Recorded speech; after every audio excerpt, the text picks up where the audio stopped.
come on, bienvenue, welcome to the United Nations of Horror. Your hosts, Mark and Lucard. Hi, Lucard. Hi, Mark. It's been a while. It's been a while. We've not got Becky with us today, and we miss her greatly. We have to say, we miss her greatly. Yeah. Now, we have had a special episode planned for a while, and every single time we try and record it, we get issues. We've had two main issues: life and technology. Yeah, the combination's been pretty rough. I mean, I think everyone knows, obviously, with stuff going on, you know. Yeah, and it's been difficult. Becky's internet is the worst. I mean, she may as well have a tin can and a piece of string. Frankly, that would be a better solution to the internet she seems to have at the minute. Yeah. So that's one of the issues. She's trying to get it sorted, so then we can do a bigger, fuller recording. Now we have been feeling cursed, I have to say. I'm glad the episode we have planned isn't about The Exorcist or something, because I'd be really worried. I think I would too at this point, you know. But what we got planned, I'm not going to spoil it, but it isn't anything like that. So it might still be cursed, but it isn't anything too satanic. However, what we thought we'd do as a stopgap to make sure that people know we're still around as a podcast and stuff like that. What we decided, Lucard and I decided to do, was just do a sort of relaxed episode about one particular movie. A movie Lucard brought to my attention, right? One Cut of the Dead is what it's called. In Japanese, Don't Stop the Camera, which seems quite appropriate given what's in it. We'll get to that. Now, you recommended it to me, didn't you? Because you really quite liked it. But you were a little worried you maybe oversold it to me, weren't you? Well, yeah, because, I had seen this thing on The Last Drive-In on Shudder on Joe Bob Briggs' show. And I mean, okay. it was late one night, and I was just so blown away by this film. I was like, wow, this is amazing. I don't think I've ever seen anything quite like this. And, going in, we'll give people the spoiler warning, of course. Yeah, I was just going to say we need to talk some spoiler warnings. Yeah. Yes. But this film's got a very unique structure that I think might be best experienced without knowing about it. So that is a warning. You will have structure spoiled for you. However, it's still a very fun film. I will make one suggestion if you've not watched it. If you start watching it and you're 10 minutes in and you're thinking, this doesn't seem quite as fun as I've been sold, please bear with it. Right. Things work out. Honestly, because I'm going to come to this, but I had this issue myself. 10 minutes in, I was thinking, this really isn't what I thought it was going to be. It doesn't seem very fun. I thought this was a comedy. I don't know what's going, I didn't quite understand it. But you bear with it and it all becomes clear. You're thinking... that is your spoiler warnings, right? You're thinking Lucard was full of shit, right? I was a little concerned that this was going to be me telling you how terrible I thought it was. However, it isn't. It isn't that way at all. I am glad very. You liked it. The thing is, if you hadn't recommended it and I hadn't had to, I watched it today for this first time today. If it hadn't been, we were recording about this, I may have stopped it after 10 minutes. That's how I felt about it. And I can understand that. That's fair enough. Yeah. So we'll get into that. So firstly, it starts and it appears to be, what it is there's a very old scene with a zombie, and then we find out it's a film being made, a zombie film being made, isn't it? Yeah, exactly. And the director's a real horrible piece of work, very like Kubrickian, 42 takes on one particular scene, and it's like, this is terrible. And I have to say, Lucard, at this point I was thinking, okay, but 5 minutes in it was like, well, this looks really cheap, and the act is not great, and it's not funny, so what's going on? 10 minutes in, I was thinking, okay, yeah, I'd stop right now, but I have, we're going to be talking about it, so I have to watch it. About a minute after that, it was like, hold on, this is all one take. I've just noticed this is all one take. So then technically I got interested in how they were doing stuff. And I think that was deliberate. I also think the way it was shot and the acting style was a deliberate choice because we do see the same actors later, and they can act. Yes, right? They absolutely. can act, for sure. So it was it's extremely cleverly constructed piece of work, this. Yeah. However, let's get into the first part. So the first part is basically a 30-odd minute zombie film, isn't it? Cool. And we find out at the end it's called One Cut of the Dead. And it is a one cut, or it appears it's constructed to be a one cut piece of cinema, right? Or a showing. And we find out the background to that in the second part. But it's, so it's pretty clever. What did you like it from the off, or did you have to take a bit of watching to get to the same point as me? How did it hit you? It was the same way for me, actually, because I'm thinking, okay, what am I watching here? Like, this is 10 minutes in, but much like you, I was like, okay, this is all one take. This is pretty crazy. And, just a little bit of background on that is, apparently it took them 7 times to get this one take, and we'll get more into that in a few minutes, but it is genuinely a one take, because I just sort of constructed to be that way, given the film, how the film is, right? That's amazing. That is blowing me away even more. Yeah. I thought it was just constructed to look like one take, because there was some really clever stuff. There was a really impressive scene where a zombie's chasing a woman, and it's basically the camera's turning to the zombie chasing, back to the woman running, and back and forth. Single camera, all in camera as well, it appeared. And from what you said, it sounds like it was genuinely that way. And that was quite impressive, that they managed to pull that off at all. Yeah, I wasn't sure if it was constructed that way, but it looked like it was really happening that way to me.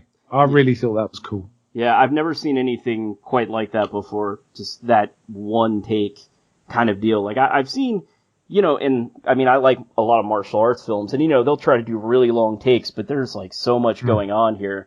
And it is. I do appreciate a well choreographed film that does things in one take. I'm a big fan of like the MGM musicals where they have an entire dance sequence without a cut for a minute or a minute and a half. I always really appreciate that. So this film I appreciate a lot for what it was trying to do. Hello everyone, Lucar Dragomir just cutting in here for a second. It is here that we are going to place a spoiler warning for One Cut of the Dead. So, if you don't want this film spoiled for you, I would suggest that you stop this podcast recording, and I really recommend just stop whatever you're doing right now, go on Shudder or go onto Amazon and buy yourself a copy of One Cut of the Dead, and then come right back here and listen to us discuss One Cut of the Dead. It's a really fun film, so back to Mark and I, we're going to get more in depth. Yeah, there's some interesting also little things within this first structure. There's like certain sections that seem to go on a little longer than you'd expect in a dramatic film, and you think, this is going on a little long, and they actually reference, it's a setup and it's referenced later in the film, and like there's lots of pennies dropping as you watch the rest of the film about certain things that happen in the first part. So it's worth paying attention to the first part, isn't it? Absolutely. Really is. Even if you think you're like, I think there's one point where like the director goes outside of the door, and I'm thinking, what the heck? That's really odd, Like it doesn't seem like it would be something to naturally flow in film, but there's a reason for all of it later on. Yeah, there is. Let's talk a little. We'll come back to the zombie stuff in a minute, but let's talk a little bit about like the release and stuff like that. Well, it was made for $25,000. $25,000. That's all. 3 million yen. And opened in a small theatre in Japan and just grew and grew for film festivals. I think it first shown in the US. It was made in 2017, but I don't think it was shown until 2019 in the US. Right. And it just keeps making money. It's earned over 1,000 times its budget. How about that? Yeah, that is the craziest thing to me. I mean, talk about almost like guerrilla style filmmaking. You know, it's I mean, incredible. I know you're not a fan of it, but it's kind of the modern version of Blair Witch in terms of guerrilla filmmaking, isn't it? It is, yeah. And you know what? Something like this actually, you know, when you look back on Blair Witch and you're like, okay, now we've come to this, it does give me more of an appreciation for that kind of film. Yeah. This one is like the next. I mean, it's got, you know, it's commenting on the art of filmmaking, for one thing, in many respects, isn't it? But it is also quite, it's not a dull in any respect or preachy. It's just getting on with business, and it's really, really fun. The premise is they're filming in this old like waterworks that someone says during the film as part of the script. It was actually a secret place run by the Japanese army where they conducted human experiments on reanimating the dead. Yeah, I know we've heard that before in other zombie films. Yeah. So yes, so there's all that, and they like the real zombie. It appears that there's a real zombie appears, and he acts quite a bit different from the zombies they got in the film. But the director appears to love this, and actually, you know, he's all about the art. He's like an artist, and he's sort of saying, "Yes, this is real life. And carries on filming while all this craziness is carried on." So it looks like the director has gone mad and keeps setting the zombies on them. It appears, right? Yeah, he's he's the Japanese Stanley Kubrick, you know. Yeah, there's a bit of that. He's properly crazy. And we kind of find out more about it later. So as I say, this is like this. It appears to be one cut, or it is one cut, and it runs to 30 odd minutes. That includes the end credits, where we see something quite impressive happen later. How they did those end credits, which is just basically an overhead shot of a girl looking up, but she's in a weird symbol that sort of gets explained. A bit. But it holds on her for quite some time, which in itself isn't impressive if you're using like a dolly to do it, but they weren't, were they? They were doing something else, so it's kind of fun. Anyway, the film ends. So I mean, I still hadn't clicked to this point. I was saying, but there's another, almost an hour left. What? And then it cuts to like an ad for this film we've just watched. And does it say a credit comes up saying a month earlier? So that's the first part, isn't it? The whole film, which is in isolation. If you didn't know anything about it, the only impressive thing about it is it appears to be one take. It's not the best film. I did like some of the characters. I like the crazy director, and I also like the older makeup lady who kind of went a bit Ash, didn't she? She went a bit Ash with the zombies. Absolutely. I'm going to kill them all with an axe. That was kind of fun. Yeah. So again, she did some weird things that felt a bit like that doesn't seem quite right for this story. But there we are. You're like, what's going on here as you're watching this? Well, then I didn't know any of this until that. It's like, well done.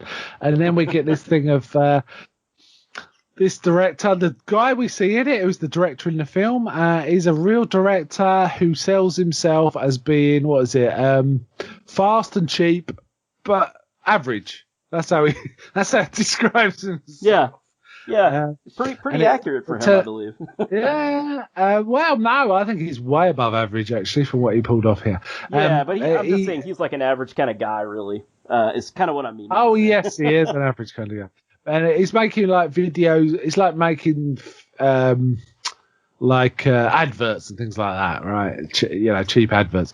And we see him using one of the actors that we recognise from the film in this as like a guy in a wheelchair. He's dropping eye drops to make him appear to be crying for this particular ad and stuff like that. And these people say to him, "Look, okay, we've started a new channel called the Zombie Channel. We want something really special. We want to produce a zombie film live, and shot with one camera." It's like, he starts laughing, doesn't he? He goes, "That's just absurd." They say, "What's funny?" He goes, "Oh, okay." And it turns out he says yes to it, right? Even though it seems impossible. Yeah. And then we see his home life. It's kind of cool. His daughter is kind of infatuated with this young Japanese actor. And she's got trying to watch him on the telly, and it turns out this young Japanese actor is going to be in this film. And his wife, who we find out was an actress, but's given up. And we slowly find out why, right, as the film goes on. Oh, do we ever? Yeah, when she acts, she gets properly into the roles to a dangerous level. There's a mention that she actually broke someone's arm while she was acting. Yeah, because she was really into the role. So that's too much, right? So she gave up. Anyway, they cast this piece, and there's some comedy stuff like they're trying to do a script reading while there's a crying baby in the room, and they have to kind of shout over this baby and stuff like that. It's kind of fun. This is where the comedy starts, isn't it? This particular bit. So you watch this thing for 30 odd minutes. It's credited as a horror comedy. It's like, well, there's a few laughs, but not really. Yeah. The angry woman and the blood spraying is probably as close as we get to something amusing in that bit. But it turns out sorry, go on. Almost like a J-drama a little bit, at this point. That's kind of what it reminded me of. Just not even a big budget kind of film or anything, just kind of everyday Japanese workplace and home life, Which, I mean, it's interesting to see, but at this point I'm still thinking, okay, where are they going with this, Yeah, but it was kind of more. I kind of liked it because I think the director's a likable character. Oh yeah, and absolutely. His family life's kind of likable, so that helps. We find out the young actor's a bit of a douchebag, a bit. And some of the other actors are quite nice. And there's also the woman who's going to become the lead is saying, "Oh no, I can't be vomited on." She said, I'd be happy to do it, but my agency won't let me do it. And they're all going, okay. And basically the this poor director who just wants to get work done is listen to all these moany actors, isn't he? It's like, yeah, okay, we could deal with that. But having to sort of put up with it. And then also the producers, the TV station, have got these various demands on him and he's trying to work it all out, isn't he? And they start working out how they're going to do it, and they kind of meticulously plot it. And there's elements in it.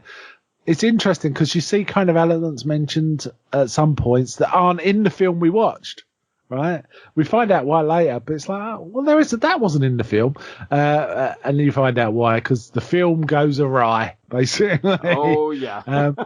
Yeah, and that is kind of part of the fun of it. You kind of see how they've improvised around it, and it's and why certain weird scenes happen in the film that don't feel like the usual way of doing things in a film, because they're actively improvising as they're going. So it's kind of fun.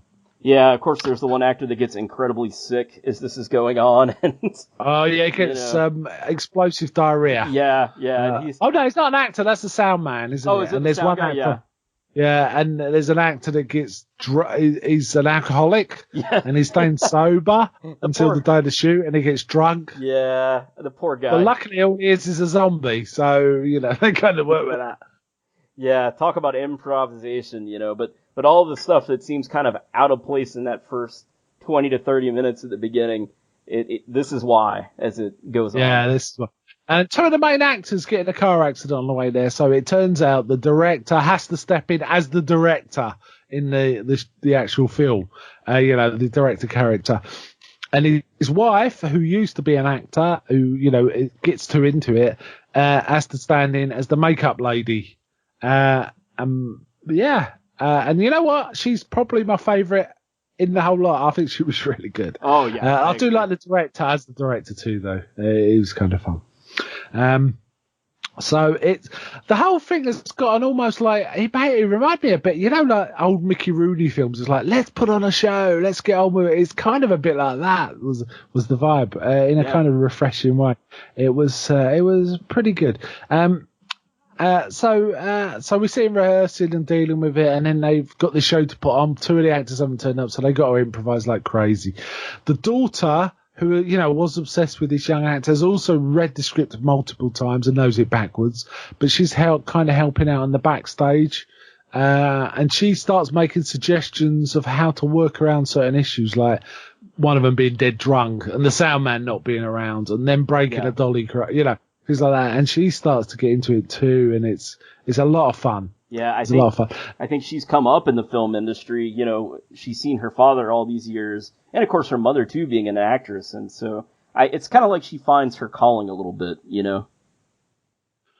Yeah, it's a crazy. It just works. This film. It's worth seeing, and it's worth. You know, the first, like I said, Lucard and I had the same thing. First 10 minutes was like, what? This doesn't seem anything but a cheap zombie film. I don't really understand what's going on. Yeah. And it is interesting how on the way they shoot it, just looks a bit like bad acting. But when we see it in the real, them being shot while they're shooting, they are acting. It's a different level of acting. Let's put it that way. Do you know what I mean? Yeah, it's a film within a film within a film. Yeah, the film within the film that looks like bad acting, but the film looks like good acting. And it's so weird that it's the same thing. So it's possibly sometimes the substrate you shoot on, the medium you shoot on, the type of film stock you use, can make something look cheap and badly acted when in fact it isn't. It just led me to think, kind of realize that. It was kind of interesting, I thought, that perspective. Yeah, it is. Yeah, so, the second act wasn't as. The third act is the real heart of it, isn't it? Really, absolutely. That's when it all comes together. Crazy improvise, and we're seeing these technicians like, for example, holding up a prop body and head so that when an axe gets swung, they fly apart, and it's all done. And we see the director, who's meant to be in this film, like physically manhandling this drunk guy who could barely stand up, so he appears to be a zombie at a window, just because they're trying to improvise, and people are improvising. I did like the fact the spoiled actor actually mans up in the end, doesn't he, and actually becomes part of the team. I did like that. Yeah, he really does. After the makeup woman slaps him and says, "You've got your part to go do it." He actually mans up. I kind of like that. I don't know if there's a good lesson there, but. It was kind of fun. I enjoyed it. And then the kind of final girl, I thought she was great too. I believe her name is Yazuki Akiyama. And from what I understand, she was a J idol over in Japan. That makes a lot of sense. That's a perfect. It's a bit like I don't know. Ash, I guess, and the TV series Ash.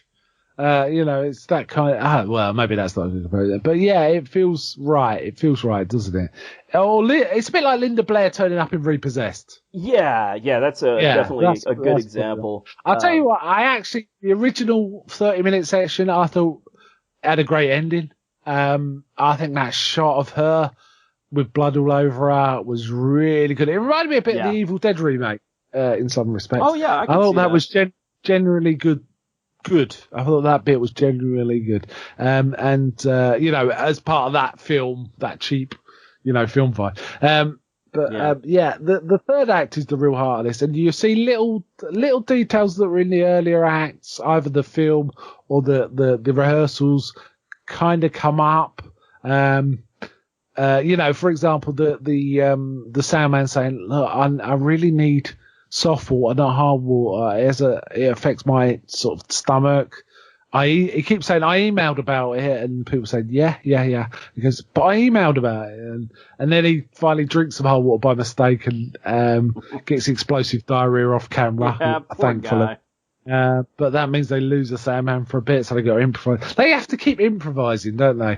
All sorts of things happen. And we get some really clever stuff. For example, we get a bit where the woman's hiding, and suddenly you see these weird bare zombie legs right in front of her, like a zombie's looking at her. And she's just looking up, screaming, terrified. And then the legs shuffle away. And you think, what's that about? Did the zombie not see her? But when we watch it, it's actually one of the technicians has got some zombie makeup on his legs. He's holding up a sign saying, "Please pick up the axe on the way out." Because they're improvising, right? They've got to come up with a different plot line because something's broken and they've got to go a different way. Really clever. It's genius. So clever. Yeah. Clever. That is the right word for it. I mean, because like I said, when you're watching that first 20 minutes, you do think, like, man, some of this is off, and like you said, it looks a little cheap and everything. But then when that third act comes together, I mean, the whole thing, you're just like, wow, this is crazy. Like, whoever wrote this script was not only a big fan of film, but also a really big horror fan, and I think that's what made it a really special film. Yeah, there's definitely something to this film, and it's definitely worth a look, for sure.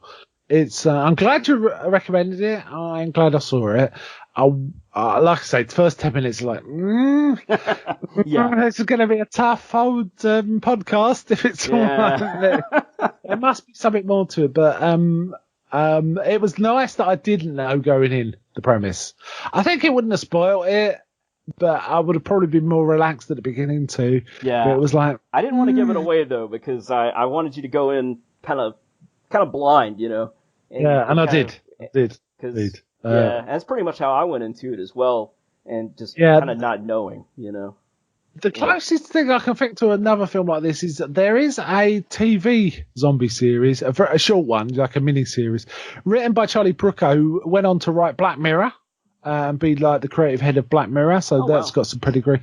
Called Dead Set, and that was a mini series, I think in 5 parts, set around the Big Brother. It was basically Big Brother contestants. You know what Big Brother is. We're in this house and not getting along, but meanwhile outside a zombie apocalypse happens. But they're unaware because they're in the Big Brother house. But essentially, the zombies start to intrude, in the house, and that happens. It's a great miniseries, by the way. It's a really terrific miniseries, really clever. In a different way to this, but this was about the nearest I could think of, because it was like metatextual, you know. Someone cut off society not knowing about what has happened in society and stuff like that. This was even more metatextual, I have to say. Yeah. It was very, very clever. I really, really enjoyed it. I'm really glad. I feel like I've talked quite a lot.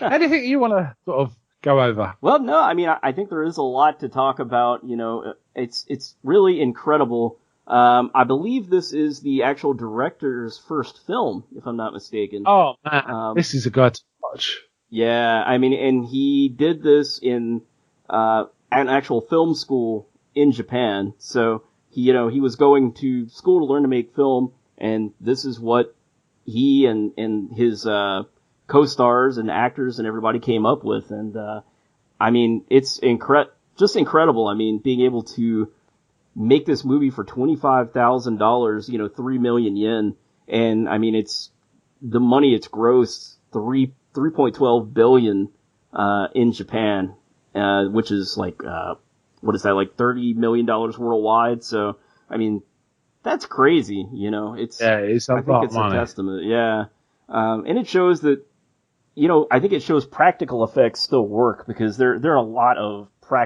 practical effects in this, and it's fun to see sort of the behind the scenes stuff as well. So it's, like I said, it's just kind of a love letter, I think, to film and horror films. So I loved it, as you know, Mark. Yeah, I just looked on IMDb. It's got 7.7, which feels about right to me. That's quite a good rating. And the very first reviews made me chuckle, because it says, definitely one of the most unique movies I've seen, which it is. And this was reviewed by Soul95, just to credit that person. The first third, I was a little confused about why it was so highly rated, and thought some of the choices were a bit odd. Not to say it was bad. The 37-minute long tape was still amazing to watch, just a bit odd at times. So that reflects our views, doesn't it? I'm not going to read the rest, but that reflects our views. It is a very distinctive, an unusual movie. Uneven, I would say. You could say it's uneven at parts, because, you don't know what's going on. And a lot of times, you're not in on the joke. And also, I would say, obviously, if you're not a horror fan, why are you listening to this podcast? But if you're not a horror fan and you go into this, you're not going to get the joke, I guess, But yeah, I mean, it just feels like gory amateur drama a bit, right, in the first bit, a bit. Amateur's a bit strong, but it just feels a little cheap and not well acted. But like I say, if you then watch it through the proper medium, the film medium, rather than the slightly grainy video medium that the film's in, the acting looks completely different, and it's like interesting how much the medium makes it look different. It's really odd. it's a delight to become part of the answers, right? For it to unfold in front of you. I really like that.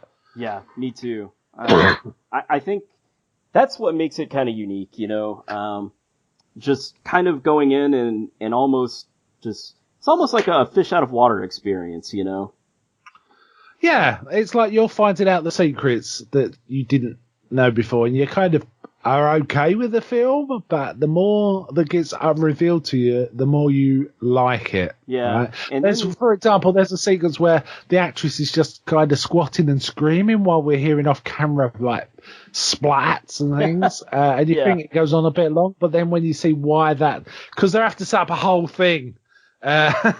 And they have to keep it rolling because it's meant to be running live. It's quite amazing. And they even reflect that in the film, don't they? The film producer starts texting on her phone when it goes on too long, and the other guys are going, it's going on a bit too long. And she says, what? And stuff like that. So that kind of reflects us as the audience as well. Right. So I thought that was a clever reference too. And they're holding up like the cardboard signs to the actors. As you said tell them earlier. what to do next. Yeah, improvise. Improvise. Yeah. So just really cool. And, I think for horror fans like us, I think just to say to people, you'll really enjoy it if you're, a horror fan and also interested in the medium of filmmaking. Yeah, I mean, the first section is kind of fun on a horror level. The second one is kind of fun on I've seen a director dealing with actors. There's like, the stroppy actor is like, why would a zombie use an axe? Zombies haven't got free will. They wouldn't use it. And they're just like, well, there are different kinds of zombies. And the actors like, was I talking to you? It's like, okay. It's one of So, yes. So, it was kind of, and then the third act, it all comes, the third act is where it really comes together and really entertains. And it's quite delightful, I'd say, actually. I really liked it. I'm very glad. Like I said in our chat, I was like, I hope I'm not overselling this to you guys. Talking to you, Ed and Becky, and I hope our listeners don't feel like we're overselling it, but we would love to hear your thoughts as well. Yes. It is available streaming on Shudder. There's the drive-in version, and then there's just the film without any of the drive-in stuff. So yeah, I almost had the urge to sit down and watch it again just to see how it all joined up in the first one again. So next time I watch it, I might watch the drive-in version actually. Yeah. I watched the vanilla one this time. You can't go wrong with either. I've watched it I think 3 times. 2 of the times with the drive-in stuff, and then one just the film itself, and I loved it all 3 times, and I'm sure like, this is something I'll be watching again and going back to quite a lot. I would say it's a classic, in my mind anyway, already.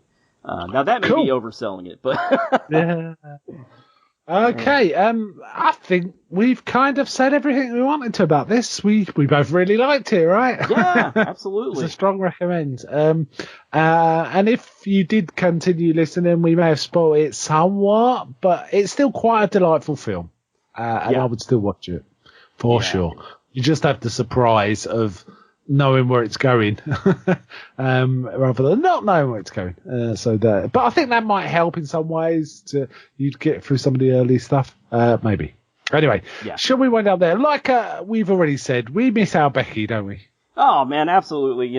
We always try to bring the 3 of us together to do these shows, and obviously. Mark, we enjoy each other's company, but it's just not the same when we don't have the trio, the band together, Yeah, so. We need, you don't watch the 2 Musketeers, do you? You watch the 3 Musketeers. Yeah. So we always try very hard to bring all 3 of us together, but, it's been so long now. We've hit so many technical issues. We thought we needed to do something to let you know we've not just stopped. That's the important thing. And also it's kind of fun to talk about this movie too.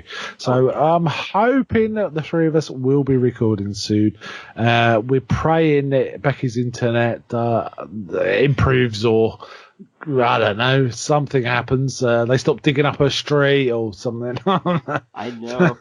She's had a rough time all around, And our thoughts and good vibes to her for sure. Good vibes to her, and we hope we'll have her on again real soon. Absolutely. And tell us, this thing we've been planning, we can finally get on with. That'd be nice.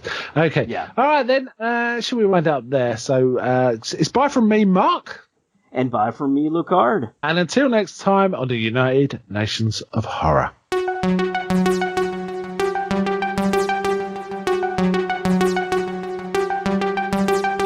Thanks for listening to the United Nations of Horror. Visit us online at www.unhpodcast.com. Come join us on Facebook to chat about all things horror. Just look up United Nations of Horror and you'll find our group. You can also find us on Twitter at UNH Podcast. And be sure to look for our old episodes on YouTube with added video and some special treats. As always, I want to thank everyone for your continued support. Until next time, I've been Lucard Dragomir, wishing you sweet nightmares.